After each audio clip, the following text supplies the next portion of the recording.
Welcome to the Full-Time FBA Show. In each episode, it's our goal to help you turn part-time hours into a full-time income selling almost anything on Amazon. And now, your hosts of the show, Stephen and Rebecca Smotherman.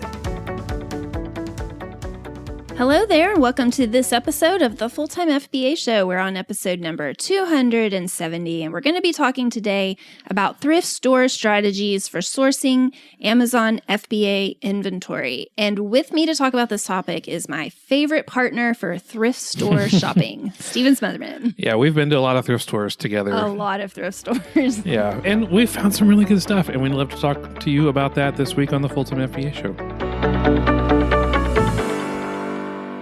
So 2 weeks ago, on episode 268 of the Full-Time FBA Show, we told you how in January, thrift stores in the U.S. are sometimes jam-packed with so much inventory that's been donated, so many items, in fact, that they might be priced so low that they just fly off the shelves quickly.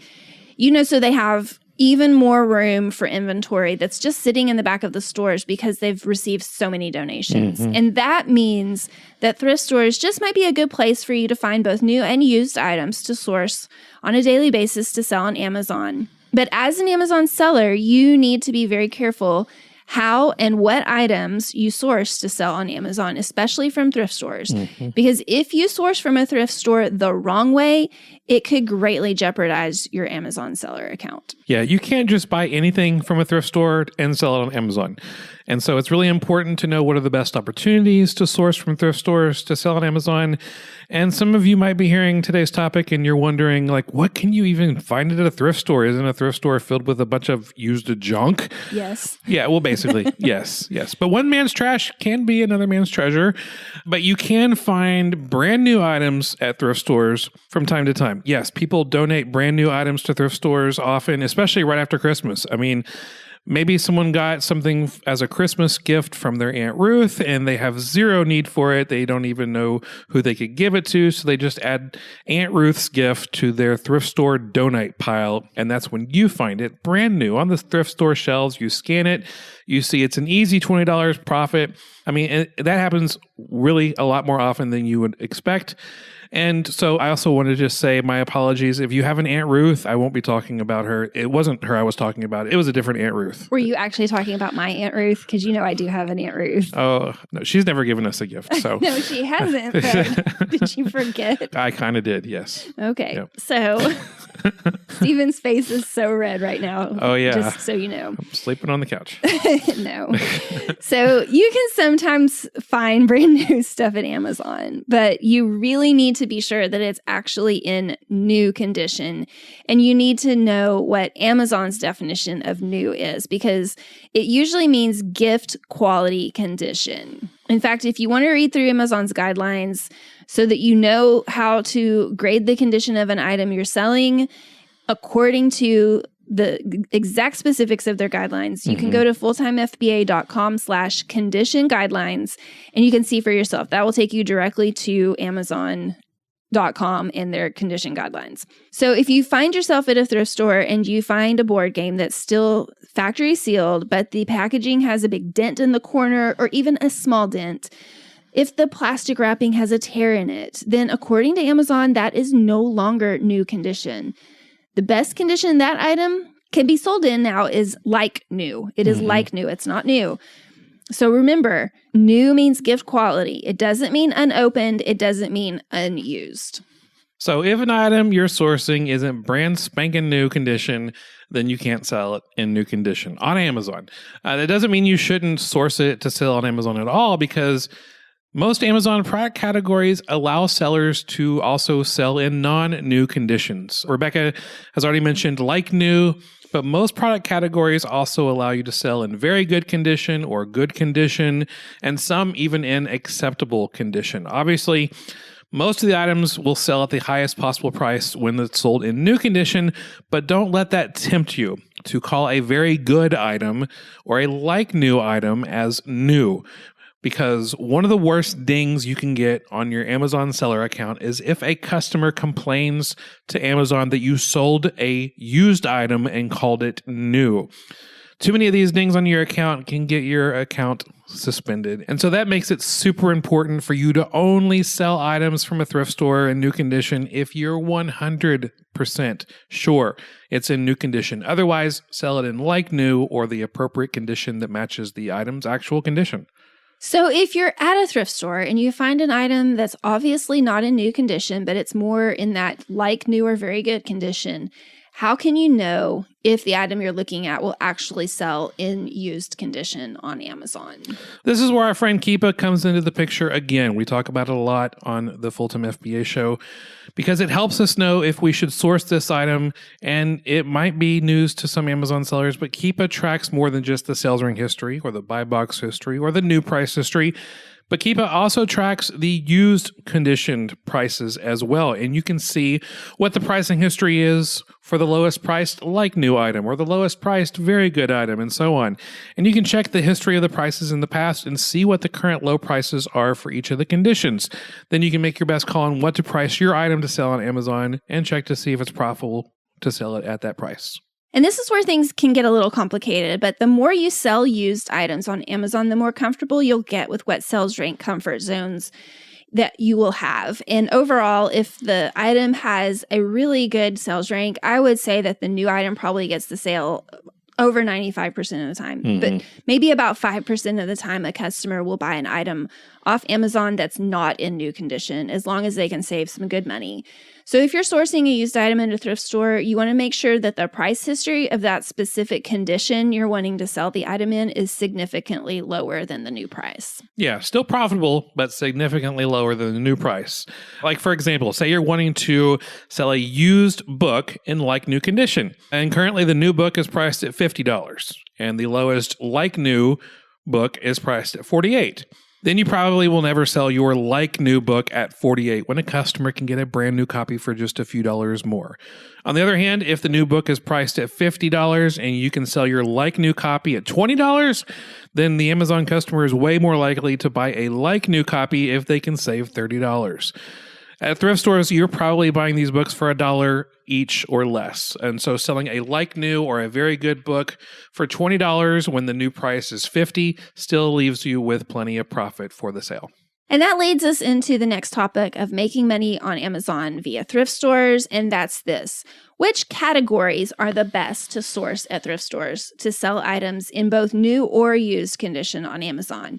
And we've already mentioned a few so far, but if you're not paying attention, the category of books and the category of toys and games are both good categories for shopping at thrift stores in new and used conditions to sell on Amazon. But a quick word on selling items as used in the toys and game category. It's actually against Amazon's guidelines to sell used toys on Amazon. They won't allow you to do that.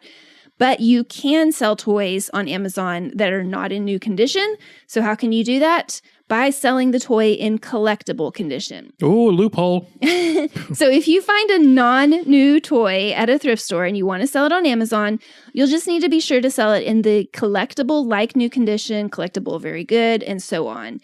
It takes a little getting used to, but don't worry, you'll get the hang of it and it will become second nature to keep track of all those conditions. Yeah, and if you're selling a toy in collectible condition, you want to make sure that it has every single thing that a new toy would have. They have all the pieces are there, and that you are not leaving anything out just because it's in collectible condition. It still needs to be complete. And good news, Keepa also tracks the pricing history of all the collectible conditions as well. And so you can use Keepa to get a better idea of what price to expect when selling a collectible item on Amazon. And this is really important if you are coming to selling on Amazon via eBay to make sure that you follow these instructions. You have to sell complete items on Amazon. You cannot try to put in the condition notes that something's missing or that you've made some substitute for something or whatever. That is against Amazon's guidelines. You are not allowed to do that. You can do that all day long, and every customer is going to know that on eBay. But on Amazon, they are looking for complete items because that is the terms and conditions on Amazon. Yep. Okay, so some other categories that we like to source at thrift stores. We've already mentioned books, toys, and games, but we also like movies, CD and vinyl, home and kitchen, office category, and video games. There are other categories that we'll sell in that we source at thrift stores if we find the items, but those are the most common. Okay, so we mentioned earlier in the episode that if you don't source from thrift stores the right way, you might get your seller account shut down. And so we've already communicated with you the importance of correctly grading the condition of a used/collectible item on Amazon, but there's even more important rules to follow to make sure your seller account stays in good standing. And one big thing to know is that if you're sourcing anything from a thrift store and a customer accuses you of selling a counterfeit product, you will have no way to prove that your item is not a counterfeit. Your thrift store receipt will not prove that your item is genuine, and you can't prove it to Amazon that your thrift store find is genuine. Then that's bad news to your Amazon account. Have I scared you a lot yet? Okay, good. Because it's a serious situation, and you want to make sure you make a good call when it comes to sourcing from a thrift store and making sure your Amazon account stays in good standing. So here are our top main tips for not getting in that situation where you find yourself with Amazon asking you for a, quote, proof of ownership, and you don't have anything to prove that. So the first tip is don't buy something from a thrift store that counterfeiters usually like to counterfeit. So we're talking about high dollar items, name brand items. For example, if you find a brand new pair of Jordans at a thrift store, so I'm talking like Nike Air Jordan shoes, don't just think you found something you can buy for $4 and sell for $400. Even it's probably a counterfeit. Even if it's not a counterfeit, just in your mind, it needs to be a counterfeit because if they're legit, you just still have zero proof to show Amazon that they're legit. And so they're not legit because you don't have the proof. And if Amazon receives a complaint, it's going to hit your seller account with a counterfeit ding. And depending on how long you've been selling on Amazon, only one counterfeit claim on your account is enough to shut your seller account down. So if you find any high dollar item like that counterfeiters like to fake, stay away, run away. And I'm not just talking shoes, talking purses, sunglasses, perfume, clothes, name brand clothes, electronics, list goes on and on.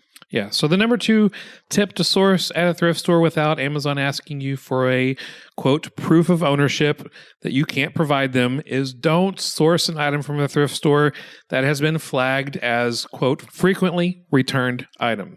This is actually a newer badge that Amazon puts on some of their product pages if an Amazon item is frequently returned. And it's called the frequently returned item badge. And so if you ever see an item that you want to get at a thrift store, double check the Amazon product page to see if it has that badge, frequently returned item. So it's something to know so that if an item that is frequently returned, that means it's just more opportunities for it to get lost or damaged in transit. And when that happens, Amazon will once again ask you for a proof of ownership so they can reimburse you. And you don't have that proof of ownership. So Amazon might not reimburse you for these lost or damaged items. And that stings bad if Amazon loses or damages a higher priced item that you might not ever get reimbursed for because you can't prove that it's actually legit and how much you paid for it. So overall, our best thrift store sourcing strategy for you is this. Focus on finding items that are not commonly counterfeited. They're not often returned. They don't have too crazy high of a sales price. And also, while thrifting might be a good way to find inventory at a low price to sell on Amazon for a higher price, for most people, it's just not a good strategy to actually making a full-time income selling on Amazon. It's a decent beginner strategy, but it's not something you want to continue to do once you build up a regular, steady flow of sales. Eventually, you'll want to grow from sourcing from places like thrift stores and garage sales to transitioning towards retail or online arbitrage and finding replens that you can source again and again. You can sell them again and again, then you restock them, replenish them, do this again and again. And you can do that through retail arbitrage, online arbitrage, and wholesale sourcing, but you can't do that through thrift store shopping. Yeah. And we know not everyone's ready right now for retail arbitrage or online arbitrage or wholesale. And thrift stores can be a way to get the ball rolling in your Amazon account, but just needs to be a stepping stone to get you to a place where you can transition to more consistent replenishable inventory so you can start to experience that long-term success. And if you're interested in getting the exact help you need for turning part-time hours into a full-time income on Amazon, we'd love to help you over at fulltimefba.com. In fact, if you go there, you can subscribe to our newsletter, which goes out at least once a week with the latest tips and strategies, trends, resources, and guides to help you turn those part-time hours into a full-time income via Amazon. So go to fulltimefba.com and subscribe. And guess what? We'll even throw in a couple of freebies to help get you going. So fulltimefba.com and subscribe today. Thank you so much for joining us for this episode of the Full-Time FBA Show. You can find any of the links that were mentioned today's episode at fulltimefba.com/270 because this is episode number 270. And next week on the show, we're going to talk about what to do if a seasonal item doesn't sell in its season. We'll talk all about all of that next week on the Full-Time FBA Show. That's all for this episode of the Full-Time FBA Show. So head over to fulltimefba.com/podcast, where you'll find the show notes and links from this episode. While you're there, subscribe to our newsletter where you'll get several free downloads of our popular and helpful Amazon FBA resources. Now, take action on what you've learned today so you can find success at turning part-time hours into a full-time income with Amazon FBA.